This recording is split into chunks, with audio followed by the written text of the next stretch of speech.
तो आपको पता है अगर 10 लोग YouTube चैनल बनाने का सोचते भी है ना, तो उनमें से सिर्फ 2 लोग बना पाते हैं। बाकी 8 लोग क्यों नहीं बना पाते, उसका एक सबसे मेजर जो रीज़न होता है वो ये होता है कि यार कैमरा को कैसे फेस करेंगे।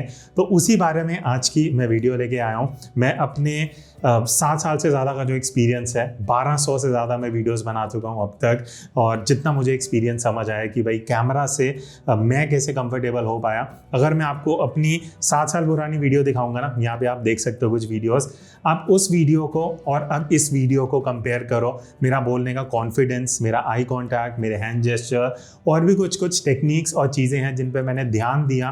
काफ़ी वीडियोस में धीरे धीरे इंप्रूव किया और अब जाके अभी भी इंप्रूवमेंट की ज़रूरत है, बट स्टिल काफ़ी हद तक मैं इंप्रूव कर चुका हूँ। तो मेरे जो एक्सपीरियंसेस और लर्निंग है मैं चाहता हूँ मैं आपके साथ शेयर करूँ, ताकि वो एटलीस्ट 6 से 8 महीने जो आप उसमें बिताओगे, हिट एंड ट्रायल करोगे, वो शायद आप 1 से 2 महीने में इंप्रूव कर सकते हो मेरी इन कुछ सजेशन से। पहला सजेशन जो मैं देना चाहूँगा, जो मैं अभी खुद भी यूज़ कर रहा हूँ, अभी तक यूज़ करता हूँ, वो है एक सेट स्क्रिप्ट लेके चलो। अब स्क्रिप्ट का मेरा मतलब ये नहीं है कि आप वर्ड बाय वर्ड पढ़ो, मेरा मतलब है एक पॉइंटर्स रेडी होने चाहिए। अब इस वीडियो के लिए मैं अपने पीसी मॉनिटर में, मेरे साथ में यहाँ पे मैंने 9 पॉइंट्स लिखे हुए हैं जो मैं बोलना चाहता हूँ। अब मैं इतना फ्रीली क्यों बोल पा रहा हूँ, बिकॉज मेरे पास एक्सपीरियंस है, मेरे पास नॉलेज है, मुझे पता है कि मुझे क्या बोलना है। अब यहाँ पे अगर आप एक नए क्रिएटर हो, नए यूट्यूबर हो, आपके पास सेट पॉइंट्स होने बहुत ज़रूरी है। किस बारे में बात करनी है, अगर मुझे इस पॉइंट पे बात करनी है ना कि स्क्रिप्ट पे बात करनी चाहिए, तो उसमें आपको क्या करना है, आपको एक मेजर पॉइंट के सब पॉइंट्स बनाने हैं। इससे क्या होगा, आपके माइंड में एक चीज़ क्लियर रहेगी, एक फ्रेमवर्क रहेगा कि भाई मुझे इस पॉइंट पे ही बात करनी है, मुझे लेफ्ट राइट इधर उधर नहीं जाना। शुरू में मैं क्या गलती करता था, मैं फ्लो में बोल देता था और मैं किसी और पॉइंट पे निकल जाता था। और मुझे ही रियलाइज़ नहीं होता था कि जो व्यूअर हैं उनके पास बहुत लिमिटेड टाइम है, वो फ्री नहीं बैठे कि मैं कुछ भी बोलते रहूँ, सुनते रहे। अगर पते की बात है तो ही वो उस वीडियो को सुनेंगे। तो इसीलिए अगर आप एक फिक्स पॉइंटर्स लेके चलते हो ना, सब पॉइंट्स लेके चलते हो, तो एटलीस्ट आपको पता रहेगा कि कहाँ पे बात करनी है, कहाँ पे नहीं बात करनी, कहाँ टाइम वेस्ट नहीं करना। और एक और इसी पॉइंट के अंदर मैं इंपॉर्टेंट एडवाइस देना चाहूँगा जो बहुत लोग गलती करते हैं। शुरू में मैं भी इस तरीके से, मैं क्या करता था, मैं डायरी में ना वर्ड बाय वर्ड लिख के लेता था और अपने सामने लगा देता था और फिर पढ़ता था। अब इससे क्या होता है, आप जब आपके माइंड में कहीं ना कहीं ये रहता है ना कि यार मैं गलत ना बोल दूँ, मुझे एक एक वर्ड सही बोलना है, पहली चीज़ आपके फेस पे दिख जाता है, आपके अंदर कॉन्फिडेंस नहीं होता, आपका आई कांटेक्ट नहीं बन पाता और आपके माइंड में यही रहता है कि भाई मेरे वर्ड्स गलत ना हो जाएं, तो आप उतने कॉन्फिडेंस से नहीं बोल पाते। तो ये जो वर्ड बाय वर्ड या पैरा बाय पैरा अगर आप पढ़ के बोलने का अभी भी ट्राई कर रहे हो, सोच रहे हो ना, उस प्लान को हटा दो। उससे अच्छा है आप सेट पॉइंटर्स लेके चलो। उसमें क्या होगा, आप माइंड से फ्री हो, आपका जो एक्सपीरियंस है, जो नॉलेज है, आप वो बोलो जैसे आपको लगता है कि आप अपने यूजर्स को समझा सकते हो। और एक और माइनस पॉइंट बता दूं, जब आप वर्ड टू वर्ड स्क्रिप्ट लेके चलते हो ना, अब देखो कई बार क्या होता है, मैं ऑनेस्टली आपको बताता हूँ, जब कुछ ब्रांड वर्क आता है ना, कई ब्रांड्स होते हैं कि भाई पहले से मुझे वर्ड टू वर्ड स्क्रिप्ट देनी पड़ती है और वही रीड करके वीडियो में बोलना पड़ता है। मैंने बहुत कम कर दिया, शुरू में मैं करता था। अब वहाँ पर क्या होता था, बहुत मल्टीपल टेक्स होते हैं, तो होता क्या है कि आपकी एनर्जी वेस्ट होती है, आपका वो जो हैप्पी ऑरा रहता है ना, वो कहीं ना कहीं ख़त्म हो जाता है और वो वीडियो में ट्रांसलेट नहीं हो पाता। तो वर्ड टू वर्ड अगर आप वीडियो बनाने का सोचते हो या आप ट्राई भी करते हो ना, उसमें कट्स बहुत ज़्यादा आएंगे जो देखने में कई बार उतना बढ़िया नहीं लगता। कट से मेरा सेकंड पॉइंट स्टार्ट होता है, it is okay to take cuts. अब बहुत बार आप क्या सोच के चलते हो एज ए न्यू यूट्यूबर कि यार मैंने अगर कट ले लिए ज़्यादा तो वीडियो ख़राब हो जाएगी, एक अच्छा यूट्यूबर वही होता है तो ज़्यादा कट्स नहीं लेता। आपको क्या लगता है इस वीडियो में कट्स नहीं आए? कट्स आए हैं, बहुत कट्स आते हैं। होता क्या, जब आप बोल रहे हो ना, कई बार क्या होता है, ये एक्चुअली आपको अवॉइड भी करना चाहिए। एक स्ट्रेच में आप जब ज़्यादा बोल जाते हो ना, आपको समझ नहीं आता कि आप किस डायरेक्शन में जा रहे हो, या कई बार आप इस तरीके की चीज़ें बोलने लग जाते हो और उससे क्या होता है कि आपका वो जो कम्युनिकेशन का फ्लो है ना, वो डिस्टर्ब हो जाता है और लोगों का जो अटेंशन स्पैन है वो भी ब्रेक हो जाता है। तो इसीलिए कट्स लेना बहुत ज़रूरी है। कट लेने से एक और चीज़ बेटर क्या होती है कि आप अपने पॉइंट्स को वापस रेफर कर सकते हो। आपने 30 सेकेंड या 1 मिनट एक पॉइंट पर बोला, फिर दोबारा डबल चेक कर लो। अब मैं भी डबल चेक करते रहता हूँ बीच बीच में कि मेरे सब पॉइंट्स क्या है, मैं इधर उधर पॉइंट से तो नहीं भटक रहा।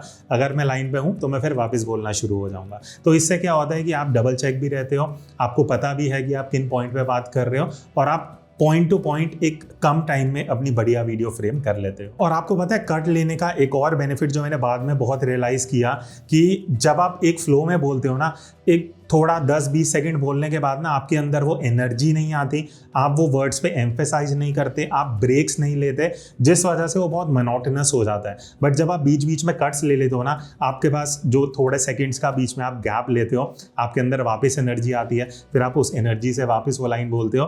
तो आपको शायद शुरू में चीज़ समझ ना आए, बट एज अ व्यूअर आप कभी नोटिस करना, तब आप इस चीज़ को शायद ज़्यादा बेटर रिलेट कर पाओ। तो it's okay to take cuts, बीच में कट्स लो। मैं इस वीडियो में भी मैंने काफ़ी कट्स लिए होंगे, आप वापस दोबारा चला के देखना। अब वो कट्स छुपाने कैसे हैं वो कभी और मैं आगे वीडियो में आपको बताऊंगा कि स्मार्टली आप इन कट्स को व्यूअर की अटेंशन से कैसे हटा सकते हो, वो कभी और बात करेंगे। अब मैं आता हूँ तीसरी सजेशन पे। ये आपने बहुत जगह सुना होगा शायद, बट मैं भी अपना पॉइंट ऑफ व्यू बताना चाहता हूँ। जब मैं कैमरा पे बात कर रहा हूँ ना, अभी तो मैं कैमरा पे देख के बात कर रहा हूँ, शुरू में कई बार क्या होता था, जब जैसे साइड में स्क्रीन है ना, अब बार बार मैंने देखा है जो बिगिनर यूट्यूबर्स होते हैं ना, अपनी पहली कुछ वीडियोस आप बना रहे हो तो आप बार बार डिस्प्ले पे देखने लग जाओगे, फिर कैमरा में देखोगे, फिर ऐसे देखोगे, फिर ऐसे। अब आप खुद सोचो, अगर मैं फॉर एग्जाम्पल मैं इस तरीके से बात कर रहा हूँ, अब आपको लगेगा कि मैं कैमरा में तो बोल ही नहीं रहा, आई कॉन्टैक्ट भी नहीं हो रहा, तो कहीं ना कहीं वो डिस्कनेक्ट बन जाएगा। तो इसीलिए जब आप वीडियोस बनाते हो ना, ठीक है, एक दो बार रिकॉर्ड करने से पहले चेक कर लो कि फ्रेमिंग सही आ रही है, आपका फ्रेम सही है, लाइटिंग वाइटिंग सब सही है। उसके बाद आपको सारा टाइम लेंस में ही देखना है, बिकॉज अगर आप लेंस से connect, lens is basically eyes of your viewers, तो वो आपको आई कॉन्टैक्ट बना के रखना बहुत ज़रूरी है। अनटिल एंड अनलेस आप पॉडकास्ट कर रहे हो जहाँ पे आप इस तरीके का एंगल देते हो, या आप जानबूझ के पॉडकास्ट नहीं भी कर रहे, एक माइक ऐसा लगा लिया और आप ऐसे देख के बोल रहे हो, वो एक अलग स्टाइल ऑफ वीडियोस है। बट मोस्टली अगर आप टॉकिंग हेड वीडियोस बना रहे हो, व्लॉगिंग कर रहे हो इस तरीके से, तो डिस्प्ले में देखने के बजाय डायरेक्ट कैमरा में देखोगे तो लोगों का भी जो आई कांटेक्ट है वो ज़्यादा बेटर बनेगा, एंड अल्टीमेटली लोग आपसे ज़्यादा बेटर कनेक्ट कर पाएंगे। और इसका एक बेस्ट सोल्यूशन मैं बताता हूँ, जो अपना, अब तो मैं डिस्प्ले मैंने यहाँ लगा रखा है क्योंकि मुझे चेक करना होता है, मैं यूज टू हो चुका हूँ। बट अगर आपके फ़ोन में अगर आप फ्रंट कैमरा यूज़ कर रहे हैं, अगर आप कैमरा से शूट कर रहे हो, अपने डिस्प्ले को पीछे कर दो, अपनी तरफ मत रखो, बिकॉज अगर वो रहेगा कहीं ना कहीं आप डिस्ट्रैक्ट होते रहोगे और आप डिस्प्ले पे देखते रहोगे। तो डिस्प्ले को ही हटा दो, पीछे कर दो या रियर कैमरा से शूट कर लो, उस केस में आपको डिस्ट्रैक्शन नहीं होगी। अब हम आते हैं नेक्स्ट पॉइंट पे, वो है हैंड जेस्चर्स। अब अगेन देखो, मैं अपना एग्जाम्पल दे सकता हूँ, आप बाकी यूट्यूबर्स के भी जाके स्टार्टिंग की वीडियोज़ देखना। अब मैं स्टार्टिंग की वीडियोज़ में एक बहुत बड़ी गलती क्या करता था कि जब आप कैमरा कॉन्शियस होते हो या आप इतने यूज्ड नहीं होते कैमरा पे बात करने के, नॉर्मली मैं इस तरीके से बात करूंगा। आप देखो, आप ये फ्रेम को आप इमेजिन करो, मेरे हैंड जेस्चर्स नहीं हो रहे हैं, राइट। अब मैं इसी तरीके से बैठा हूँ, मैं एक नॉर्मल पर्सन की तरह बात कर रहा हूँ, एक टाइम पे आगे आप भी बोर हो जाओगे।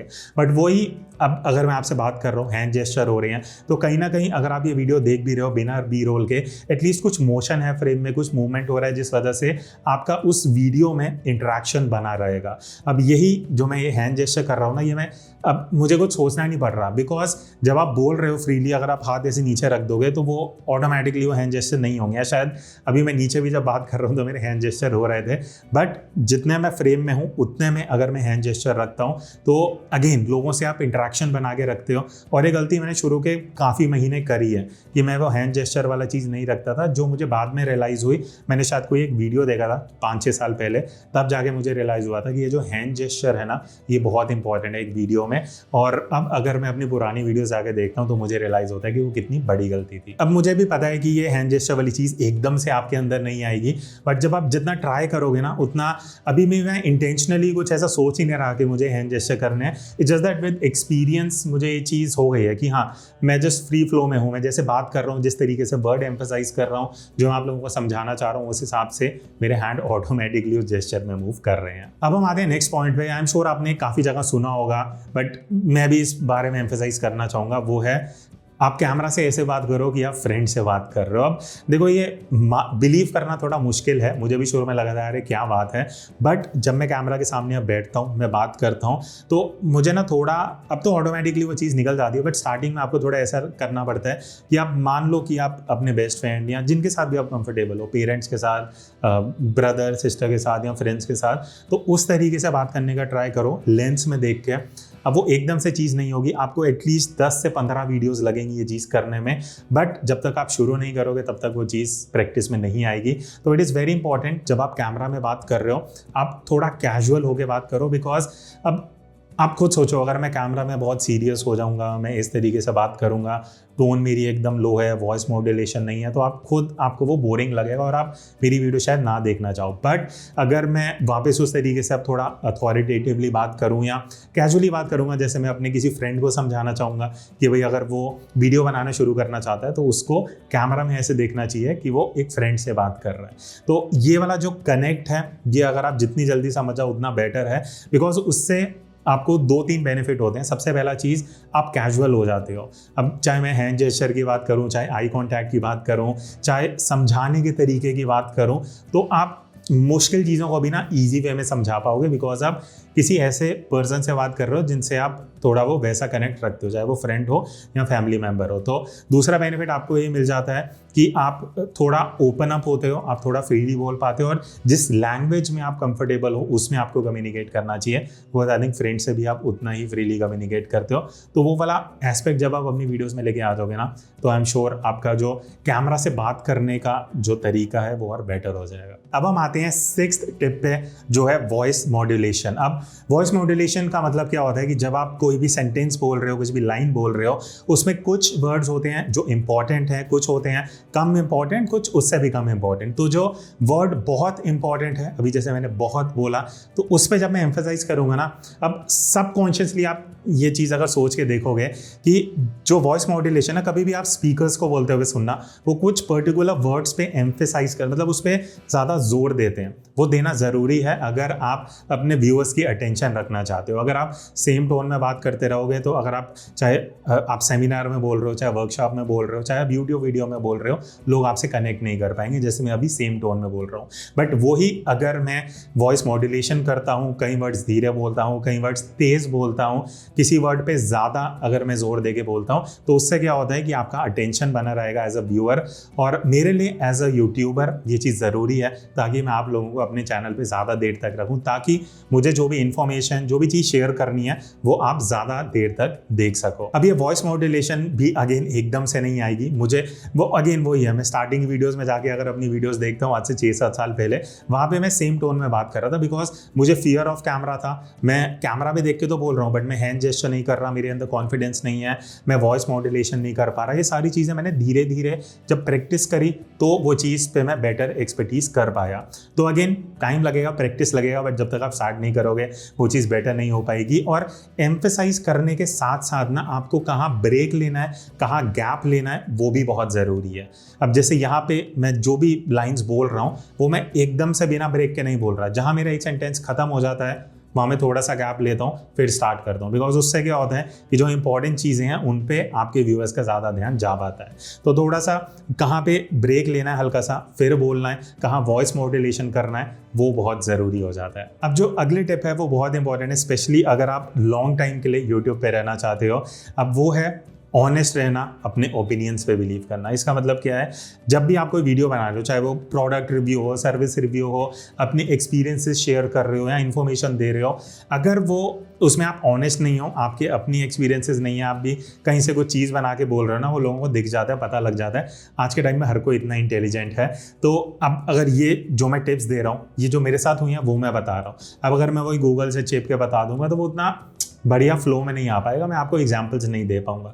मेरे पास क्योंकि वो एग्जाम्पल्स हैं, मैं इतने टाइम से वीडियो बना रहा हूँ, 1200 वीडियो बना चुका हूँ, तो मैं अपने एक्सपीरियंस से आपको ये चीज़ें बता रहा हूँ। अगेन ऑनेस्टी की अगर मैं बात करूँ, अगर आप कोई प्रोडक्ट रिव्यू बना रहे हो, मान लेते हैं मैं आपको बोल देता हूँ कि ये जो मैं माइक अभी यूज़ कर रहा हूँ ये बहुत ही बेटर है, बट मान लेते हैं वो उतना बढ़िया नहीं है, उसमें कुछ ड्रॉबैक्स है, कुछ फ्लॉज है जो मैंने आपको नहीं बताए, तो लॉन्ग टर्म में क्या होगा, लोग समझ जाएंगे और वो आपके लिए नेगेटिव इम्पैक्ट ही होगा।